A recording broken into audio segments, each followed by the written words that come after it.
In this video, I'm going to introduce you to the first technique of inventory control, inventory management. It is called economic order quantity.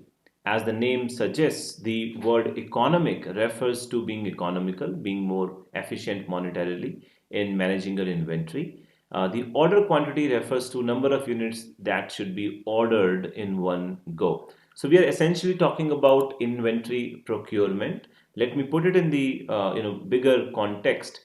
We said inventory management or inventory control is about tools which are going to make sure that the stock is available when it is required, so that business could should not suffer from stock out, etc. So we are basically talking about a tool that is going to make sure that you have the stock when it is required. In order for you to have the stock, you have to place an order. In order for you to place the order, you have to know when to place the order. How much time is remaining before you are going to reach at a stock out level. So when do you order to replenish the stock, and how much should you order? How many units at a go should you order? So that's the central question in this discussion. How many units to order in a go? And that in fact leads into another question, which is how frequently should you order in a given time period. We're going to talk more about it as we move forward. So there are certain costs that are related to this question of how many units and when to order. So the first, such costs are, transaction costs. For example, when you place an order, the placing of order can be different in different industries.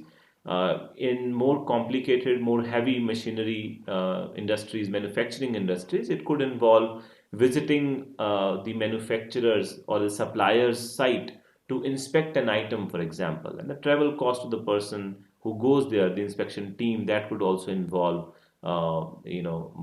monetary cost to it, and therefore that is included in the cost of order. Or if you have to prepare a purchase order, you have to do paperwork, certain administrative cost is attached to placing an order. Also, when you place an order, transportation cost is involved. When the goods come in, you have to receive the goods as well. So, freight and carriage, etc. All that cost is also involved when you place an order. All of this is clubbed into one category, which is called setup cost or ordering cost. It is together called ordering cost. I'll just make use of the screen. So ordering cost here, and it's setup cost. So different textbooks or different study materials will call it a different name, but you should understand that any cost relating to placing an order and getting it on site is going to qualify under this category of cost. So the question of how many units to order and when to order, the first kind of cost it involves is called the setup cost or the ordering cost. Now, during the time that we hold the inventory, once you have placed the order has arrived at the location. Now, from this point on to when you sell it, to the further either retailer or wholesaler, depending upon who you are, what role you are playing. So during the time you hold the inventory, you have to take care of the inventory. You have to make sure that the inventory is safe. You have taken measures, you have put in policies, procedures in place. All of that, execution of all those procedures is going to incur cost as well. For example, in order for you to keep the goods, you need space. You have to either rent a godown or you are using your own space, which of course incurs other costs. In storage, there is electricity, or if these are perishable goods we are talking about, you have to maintain temperature. So there are different kinds of costs involved, as far as storage is concerned. In addition to that, the money that has been blocked in the raw materials in this inventory, whatever the nature of this inventory, this is also going to involve working capital. We have to block money into this all the units that you have bought and put it into the go down. So this second bunch of costs is going to be called holding cost, also called carrying cost in some texts. and it is typically measured per unit per year, but we'll talk about units as we move forward. So we are classifying the costs associated with inventory management into two. The first set is the setup cost, meaning you place an order and a cost is associated. There is a second set of costs, which is carrying cost, the holding cost. Once you have the stock, then you have to spend the money. Both these costs are going to help us answer the critical question of when to order and how many units to order. Let's move forward. So let's say, let's answer the first part of the question, which is how frequently, when to order, how frequently to order, let's say in a given period of time, 1 year, one financial year, or a calendar year. Now, how frequently should you order? If you order too frequently, and there is the first type of cost, which is ordering cost.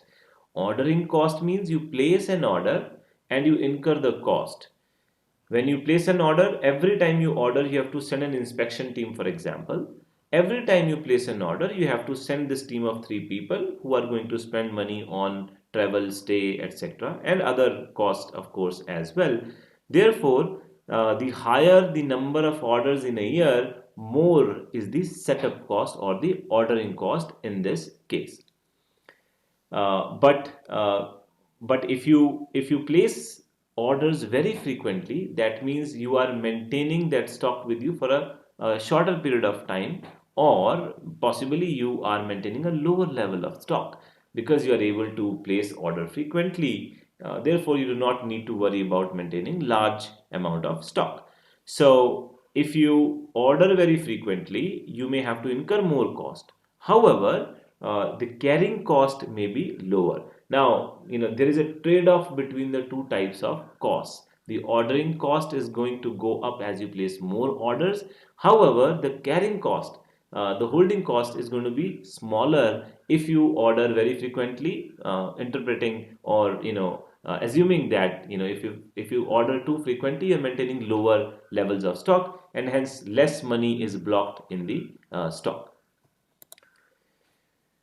What happens if you order less often? Well, if you order, let's say, only twice a year, thrice a year, that means the ordering cost will go down. Ordering cost is per order, so per order cost multiplied by number of orders. I'm ordering only twice a year, so the ordering cost is less.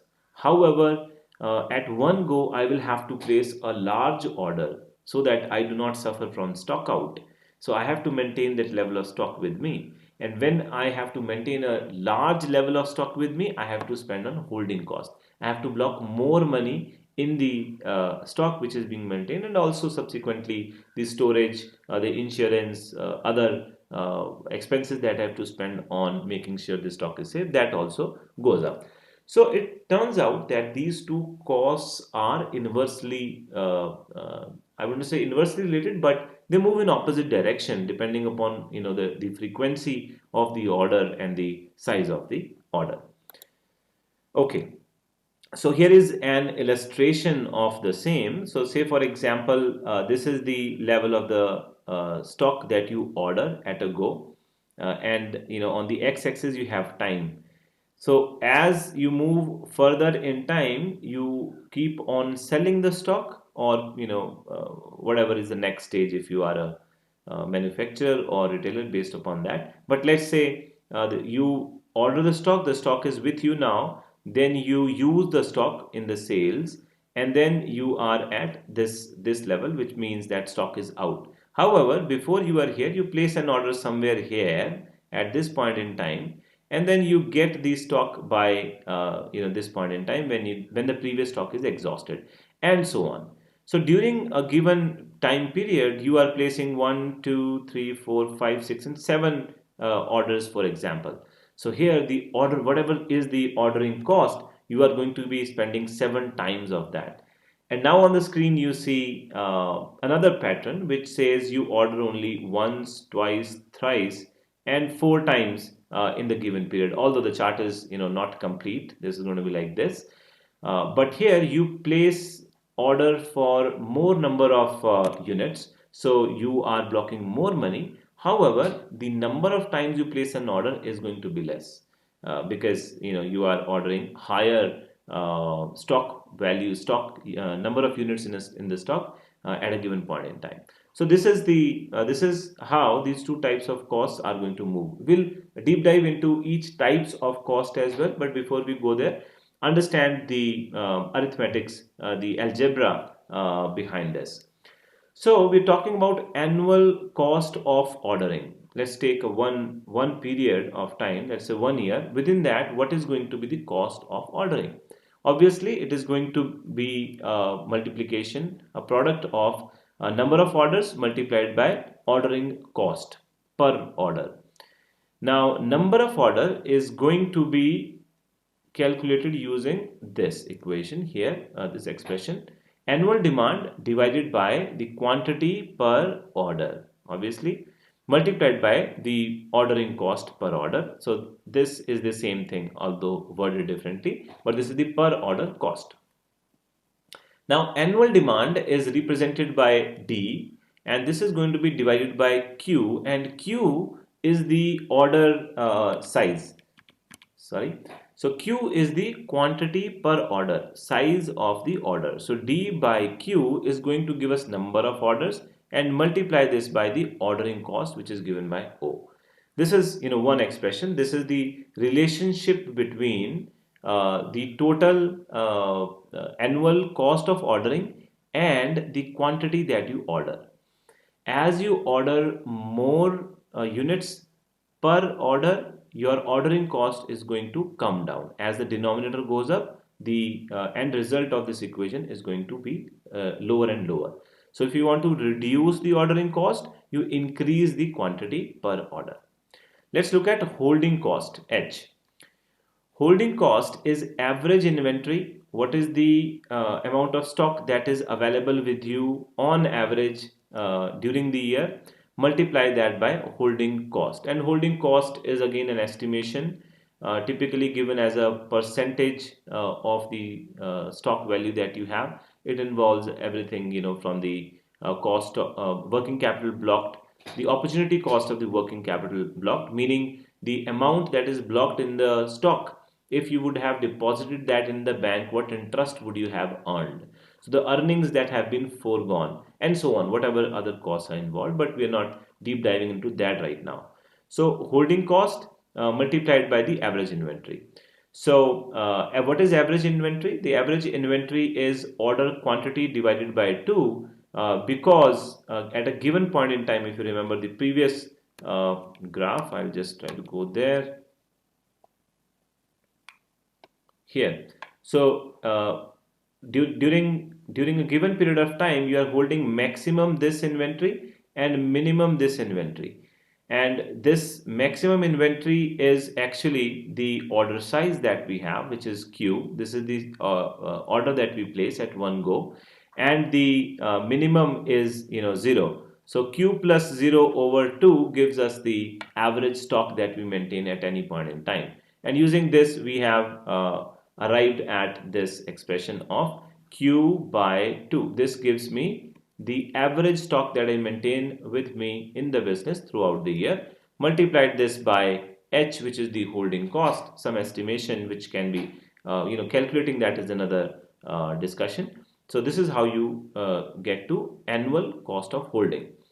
Now, if Q increases, the annual cost of holding increases. So this is what I was theoretically explaining in the previous slide, and now it's being explained through algebra, that as the Q, as the order size goes up, the cost of ordering goes down. However, if the order size goes up, the cost of holding is going to go up. There is inverse relationship between these two types of costs. Sorry about that, some problem with the pen.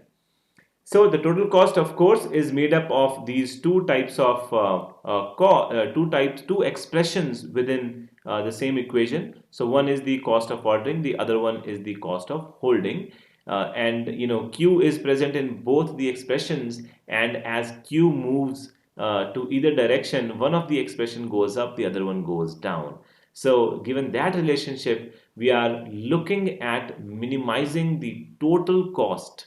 So what should be our Q so that the total cost is minimum? That's that's how we answer this question. So here is the graphical representation of these costs. If this still is not clear, this is the ordering cost. As you increase the queue size of the order, the ordering cost is going to come down. However, if you the opposite is true in case of the carrying cost, and you are looking at minimizing the cost. So I'm clubbing both the graphs on this slide. This is the ordering cost and this is the storage cost, and approximately the total cost curve is going to look like this. It comes down and then slowly starts to go up. So the minimum point on this curve, although possibly minimum point is going to be somewhere here, but imagine the curve is a little bit like this and then it lifts up. This is the minimum point here. So at this point in time, this is the Q that you're looking for. At this Q, at this quantity, if you order this quantity, then your total cost is minimum. And mathematically it's been proven that this is a point where your ordering cost and your storage cost are equal. So this is the graphical representation of economic order quantity. This Q gives you the economic order quantity. Economic in the sense the total cost is going to be minimum, and the quantity is the size of the uh, order, units in the order. And this is the mathematical expression using which the equation can be solved for Q. So this is the Q that we are looking for, and this is equal to 2AO divided by H. A is the annual demand in units. O is the transaction cost per order. This is a monetary value, and H is the holding cost. This is sometimes given to you per unit basis, sometimes given in percentages, but ultimately what you are looking for, the units of H should be per unit per year. That's also important. This is per unit per year. And of course, any model, this is a mathematical model, and any model is based on some assumptions. So there's a bunch of there's a set of assumptions that this model makes, that the rate of demand is known and the consumption is even. We've seen the graph earlier as well. We assume that the consumption pattern is smooth over a period of time, and also immediate stock replenishment can be done, or the stock out time, and therefore you can predict perfectly the lead time as well, so that you can place the order and get the stock in time. Order cost varies with number of orders, carrying cost varies with number of units in the inventory, and there is no quantity discount if you are placing a large order. Using these assumptions is how the EOQ model is able to give you the economic quantity that you should order in a single in a single go. Let's take a quick example and try to see this in action. How do we use this mathematical expression to calculate economic order quantity? So here's the question. A dealer of electric bikes is deciding on number of bikes to order from the manufacturer in the next order. 1,000 bikes were sold the last year, and the market is expected to expand at 20% this year. So deterministic demand pattern. For placing an order, the dealer must spend 20,000. So this is the per order cost, and the bike costs 3,500 per unit. This is the price of the article of the unit. To store the bikes, he must spend 100 per bike every month. This is monthly basis.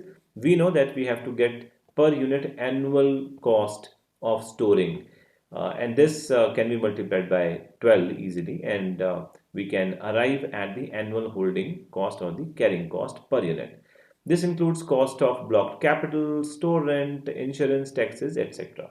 Assuming that the back-end work has been done on calculating the per unit holding cost and the order cost, all of that has been worked out, and the final numbers have been given to us.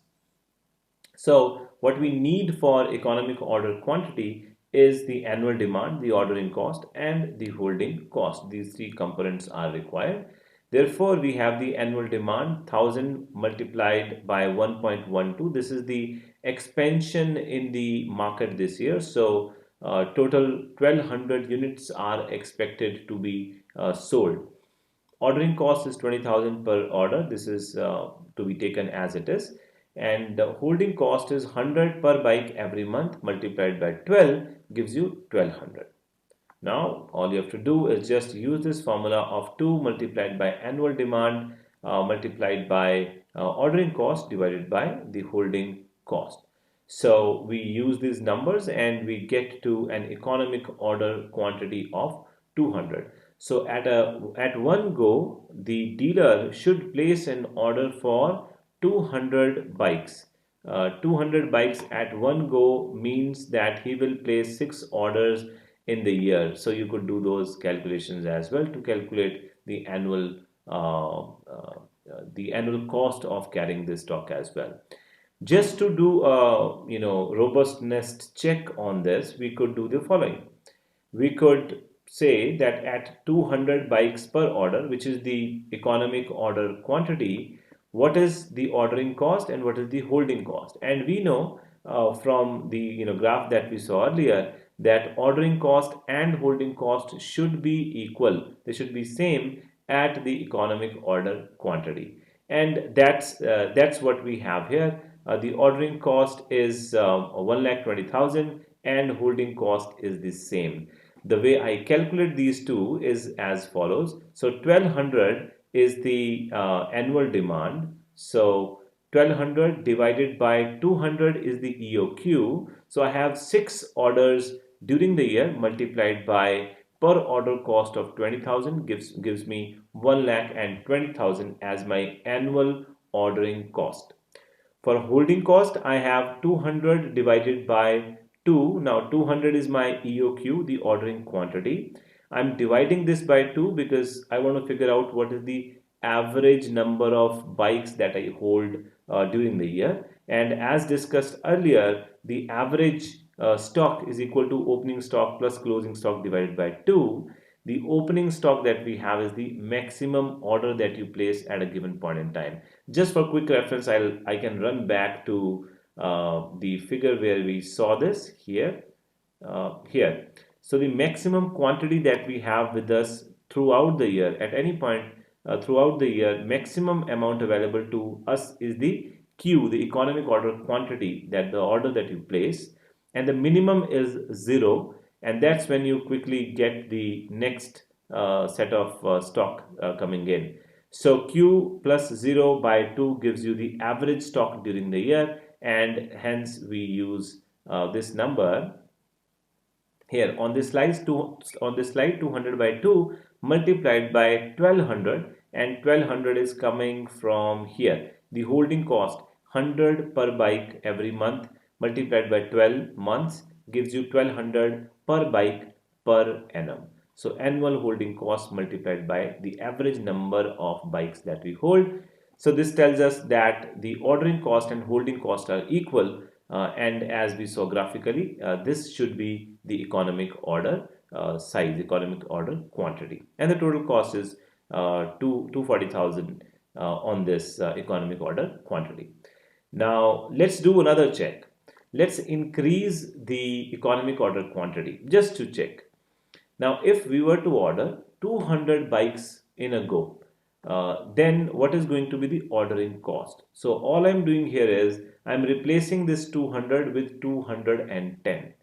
When I do this, my ordering cost is lower than the holding cost. Because I'm ordering more bikes, I have to place less orders, and therefore my ordering cost goes down. However, because I increase the number of bikes in an order, my average inventory that I hold, that goes up. Therefore, the money blocked in this inventory goes up, and therefore the holding cost increases from 1,20,000 to 1,26,000. So this is not equal, and the total cost is 2,40,286 compared to 2,40,000 earlier. So there is a certain increase in the total cost. Therefore, 210 is not the most economic size of order that we can place. 200 right now is the economic order quantity.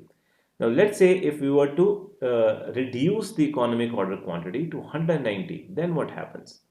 So when you do that, ordering cost, again in the same expression, I am replacing 200 with 190. That's all. So when we do this, our ordering cost comes out to be 126,315. This is because now I am procuring less units per order. Therefore, I will have to place more order. Proportionately, my ordering cost has to go up. So instead of 120,000, I have 126,315. This is my total ordering cost in the year.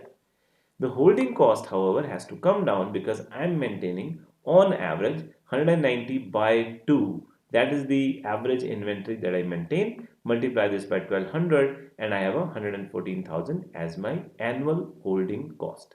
The total cost, however, still is higher than the total cost which we got when we had economic order quantity size of 200. So even if you reduce the economic order quantity, the total cost is going up. And if you increase the economic order quantity, the total cost is still going up. And this is the most economic size of the order because this is minimizing your total cost. Now you could try it out with 199 units or 201 units. You will still see that the minimum cost is being gotten at 200 bikes per order. So that's how the economic order quantity helps you answer an important question about the procurement of the inventory, taking into consideration the cost of ordering and also the cost of maintaining, carrying that stock with you. This is one of the few techniques that are used for inventory management. I'll see you in the next video with another technique of inventory management.